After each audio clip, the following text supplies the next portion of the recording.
Hi everybody, my name is Tommy and you are watching a newly created YouTube channel that I'm calling Growing Old with Tommy G. Again, my name is Tommy and the E stands for the first initial of the last name I used when I was in the Philippines, and then G stands for the last name.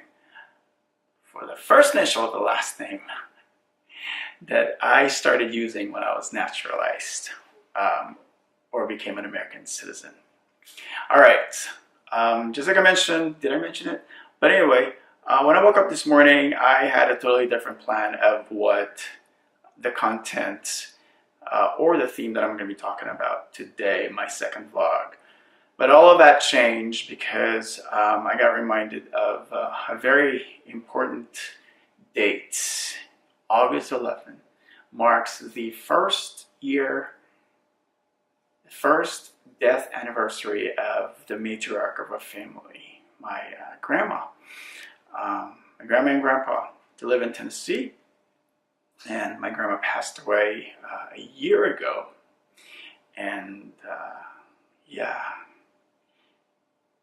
that's what we're going to be talking about today, a celebration of my grandma's life, just a little bit, because I don't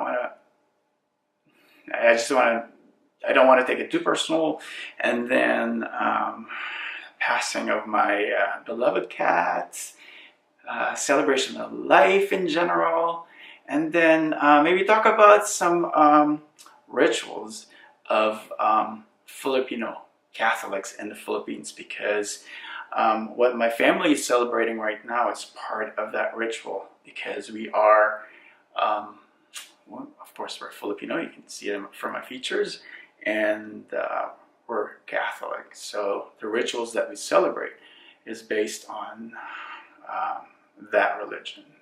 All right, so yeah, traditions, right? Traditions is what we're going to talk about.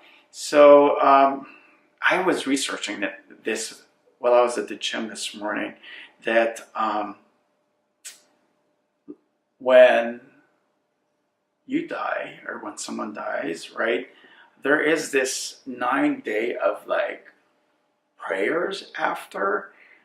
I don't remember participating in the series of 9 days of group prayers, but apparently I learned, and this is while I was running in a treadmill, that during the 4th and 9th day after someone passed away, that their souls are still here, or they come back. So correct me if I'm wrong, because I'm going by my memory, but that's what the group prayer is about. And then after the series of 9 days of group prayers, there's a 40th day celebration. And the Catholic religion believes that the souls leave for heaven, or the souls go to heaven on the 40th day, right? And then a year after the death, which is what we're celebrating now, is families get together, right? Either there's a feast or simply just a get together. Go back to the cemetery, give respect to the dead, and they call it waxy. I never really knew what the terminology was, but I think they call it waxy. Waxy doesn't make sense to me, but I've never heard of that terminology. So for any one of you that has some sort of insight what waxy is, but apparently this is the first anniversary of death. And then every year, obviously, we celebrate, and then there's also another celebration that's very popular in the Philippines. It's called All Souls Day, or All Saints Day. It's celebrated on November 1st, where everybody actually, all the family members, it's a holiday in the Philippines, all the family members would go to the cemetery and then light candles, offer flowers, bring foods, It's almost like a fiesta. So it's celebration of life, not necessarily death, although it's for the dead people, right?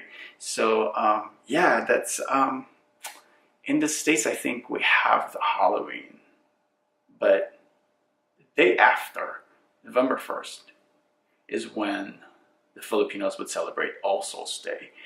So this is very Catholic. I was told, I read, because I thought it would be like an influence of the American culture and then some sort of a Chinese culture as well. But I think, based on what I was reading this morning, it was influenced by the Spaniards.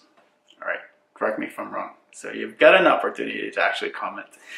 Right, so yeah, I missed that kind of celebration, but today, after going through like the rituals with you, yeah, I just want to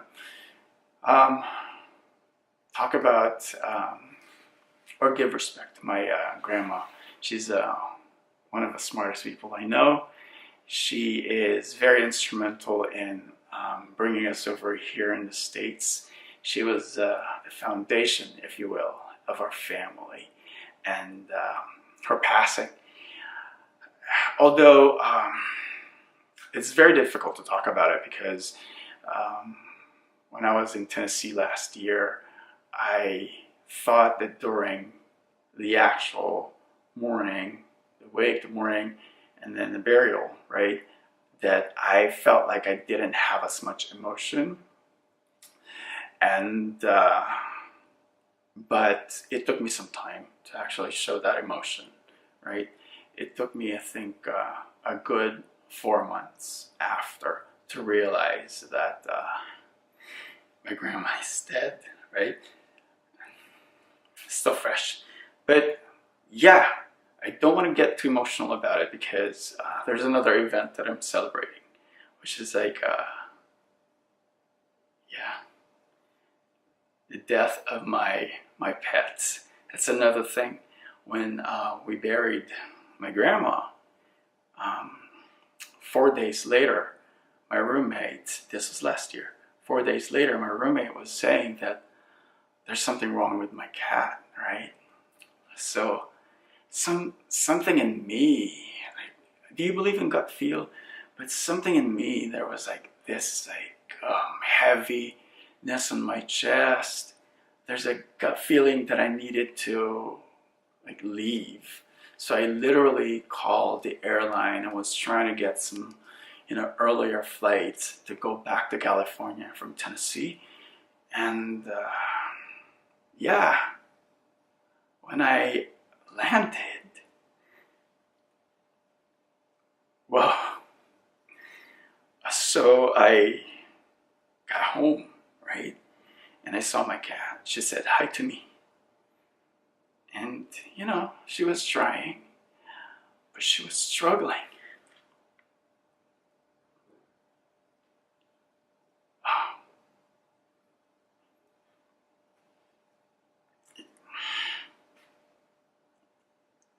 Yeah, I wouldn't want to wish this to anyone.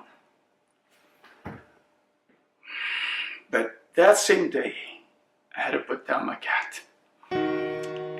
It's difficult. Can't even talk about it up until now. But anyway, alright. Sorry everybody, I had to take a break. I was a little kind of getting strange there, but when I started this video channel, I promised myself that I was going to share everything about me. Of course, a certain limit, but not put up a facade, if you will, where everything is beautiful. But yeah, the reality is when you are faced with some events in your life, sometimes it's very difficult to take that on, right? But the smart part of yourself actually wanted to deal with it rationally, but the emotions are very raw. The death of a beloved grandma, my Lola, right? And then my beloved cat, Mali is her name, right? Happening in the same month, a very short span of time, one after another. It was too much. I actually was depressed for a good, I think, 4 months, and I wanted to forget. So I basically resorted to eating. Didn't have any motivation to go to the gym, but I have to work because I have to earn a living, right? So that's a smart part of me. So I guess if you're 50, it's easier to become more rational, right? It's easier to deal with the emotion, but it's gonna be there. You know, you can't just shove it, right? Set it aside. You can't just do that, because when you love someone or a pet, anyone, the emotions and the feelings are real. You will show that emotion, I think. However strong you are, you will. We're human, so to me, it's just natural, right? All right, so lots of heavy stuff on a second vlog.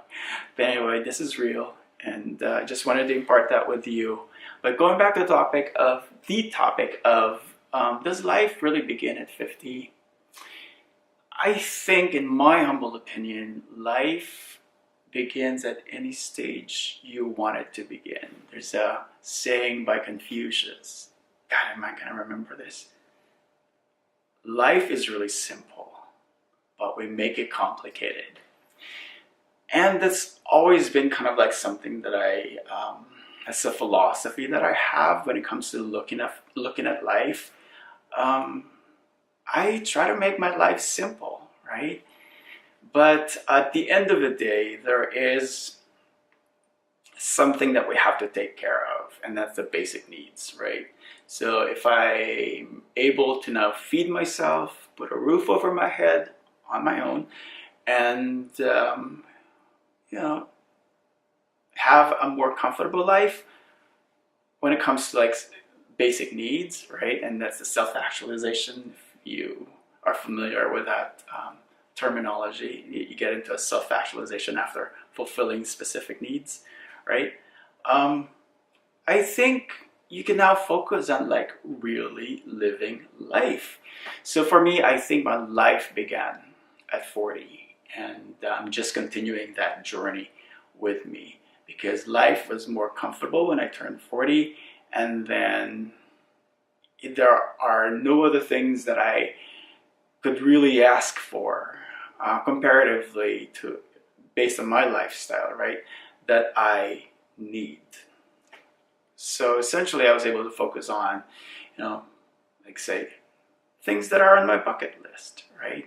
So that's important. To me, that's critical, that I'm able to have a work-life balance, that I'm able to travel, and that I'm able to spend time with people that I love. And to me, that's what life is about. But again, life does not have to begin at 50 or 40. Life begins at any time you want, because you control how things are supposed to be in your life, right? So that's been my philosophy ever since I was a kid. The stages at which I go through, right, whether it's education or career, I purposefully staged that. I planned it. And but yeah, that's what it is. That's all I have today. Next time, I think I'm going to talk about something light. This is a little heavy, but just like I said to y'all,